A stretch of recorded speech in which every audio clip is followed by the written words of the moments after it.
Salut, mercredi 10 décembre 2025. Je rigole parce que elle, c'est de Bindern, là, je sais pas quoi. Bon, cette meuf, là, ça s'appelle un agent, hein. Bon, elle se fait appeler, je sais pas quoi, chercheuse, institut, mes couilles, là. Mais bon, ça, c'est des agents. Bon, ça, c'est des agents de l'OTAN, ou en tout cas, bon, c'est un agent. Et puis, elle révèle, depuis le début, hein, depuis le début du conflit avec l'Ukraine et la Russie, là, elle déverse son fiel d'otanienne. Alors, ah bah, ils nous ont sorti donc les 12 cancers de Poutine. Il avait le pied beau, il avait ci, il avait ça. Après, ils nous ont sorti les machines à laver pour fabriquer les pièces à trucs. Après, ils nous ont dit qu'ils mouraient par dizaines de milliers par jour, l'armée. Et donc, eh ben, l'armée était foutue. Après, il n'y a plus de munitions. Et là, donc c'est exactement ce que pense l'OTAN, hein. C'est pour ça que c'est inquiétant, mais bon, maintenant, c'est que les États-Unis ne vont pas aider, c'est que c'est fini, hein. Ça, c'est vraiment le chant du cygne, hein, pour l'Europe.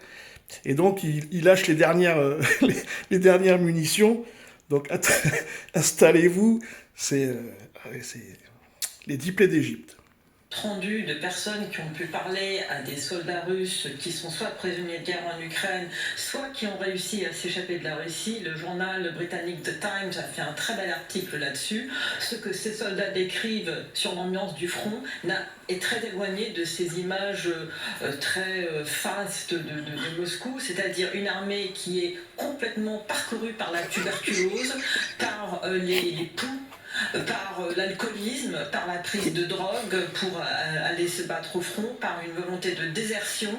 C'est pas du tout l'image de ce qu'on voit à Moscou. C'est une armée beaucoup de volontaires partent se battre et se rendent compte de l'enfer qui les attend là-bas. Et puis pourquoi est-ce que ces gens s'engagent? Parce qu'il n'y a plus de travail en Russie.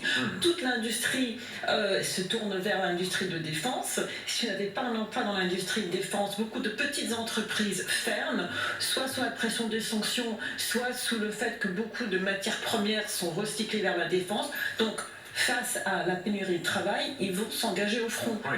Et donc, c'est pas du tout cette dans les deux camps.